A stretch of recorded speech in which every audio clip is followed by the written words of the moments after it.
ಇವತ್ತಿನ ರೆಸಿಪಿ ಕೋಸಂಬರಿ.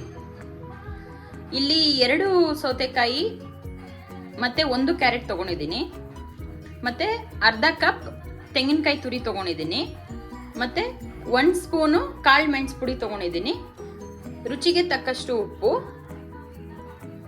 3 ಒಣಮೆಣಸಿನಕಾಯಿ, 3 ಹಸಿಮೆಣಸಿನಕಾಯಿ, ಒಂದು ಸ್ವಲ್ಪ ಕೊತ್ತಂಬರಿ ಕಟ್ ಮಾಡಿರೋದು, ಕರಿಬೇವು ಮತ್ತೆ ಹಸಿ ಶುಂಠಿ ಮತ್ತೆ ಸ್ವಲ್ಪ ನಿಂಬೆಹಣ್ಣು. ಮತ್ತೆ ಇದು ಒಗ್ಗರಣೆಗೆ ಬೇಕಾಗಿರೋದು ಸಾಸಿವೆ 1/4 ಸ್ಪೂನ್ ಅಷ್ಟು, ಉದ್ದಿನ ಬೇಳೆ 1/4 ಸ್ಪೂನ್ ಅಷ್ಟು, ಕಡಲೆಬೇಳೆ 1/4 ಸ್ಪೂನ್ ಅಷ್ಟು. ಈಗ ಹೇಗೆ ಮಾಡೋದು ನೋಡೋಣ ಬನ್ನಿ.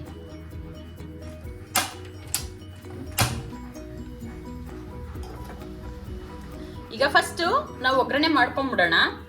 ಸಾಸಿವೆ, ಉದ್ದಿನ ಬೇಳೆ, ಕಡಲೆಬೇಳೆ ಎಲ್ಲ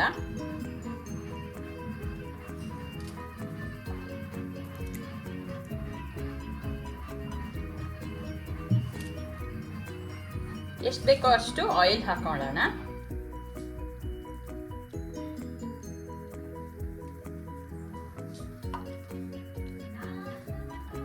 ಈಗ ಸಾಸಿವೆ ಸಿಡಿದಾಗ ನಾವು ಕರಿಬೇವು ಮತ್ತೆ ಒಣಮೆಣಸಿನಕಾಯಿ, ಹಸಿರು ಮೆಣಸಿನಕಾಯಿ ಎಲ್ಲ ಹಾಕೋಬೇಕಾಗುತ್ತೆ.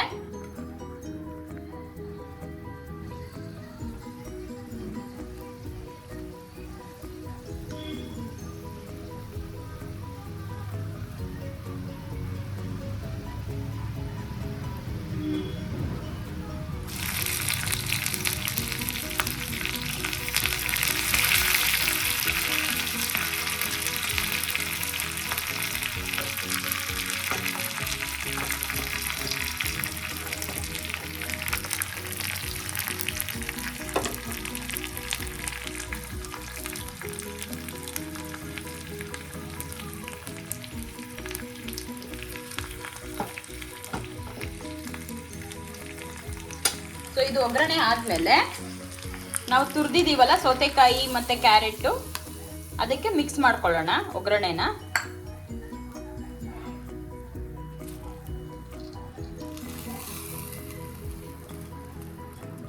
ಇದು 1 ಕಪ್ ಹೆಸರು ಬೇಳೆ ಅಂತ ಹೇಳಿದ್ನಲ್ಲ, ಅದು ನೆನ್ಸಿಟ್ಕೊಂಡಿರೋದು ಪುಡಿ, ಅದು ನೆನ್ಸಿಟ್ಕೊಂಡಿರೋದು ನಾವು ಮಿಕ್ಸ್ ಮಾಡ್ಕೊಳ್ಳೋಣ. ಅರ್ಧ ಕಪ್ ತೆಂಗಿನಕಾಯಿ ತುರಿ ಹಾಕೋತಾ ಇದ್ದೀವಿ.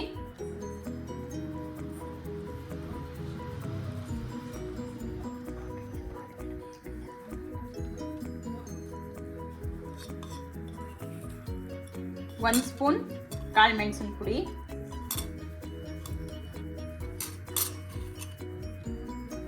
ರುಚಿಗೆ ತಕ್ಕಷ್ಟು ಉಪ್ಪು,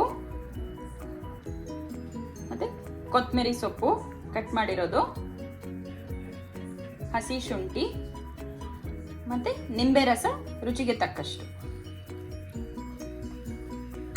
ಈಗ ಇದನ್ನ ಮಿಕ್ಸ್ ಮಾಡ್ಕೊಬೇಕು.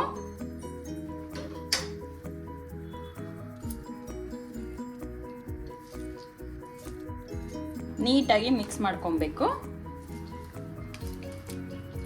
ಸಾಲ್ಟ್ ಕಮ್ಮಿ ಅನ್ಸಿದ್ರೆ ಇನ್ನೊಂಚೂರು ಸಾಲ್ಟ್ ಹಾಕೋಬಹುದು, ಪೆಪ್ಪರ್ ಪೌಡರ್ ಕಮ್ಮಿ ಅನ್ಸಿದ್ರೆ ಇನ್ನ ಸ್ವಲ್ಪ ಪೆಪ್ಪರ್ ಪುಡಿ ಹಾಕೋಬಹುದು, ರುಚಿಗೆ ತಕ್ಕಷ್ಟು. ನೀವು ಹೇಗಿದೆ ಅಂತ ಮನೆಯಲ್ಲಿ ಟ್ರೈ ಮಾಡಿ ಕಮೆಂಟ್ ಮಾಡಿ.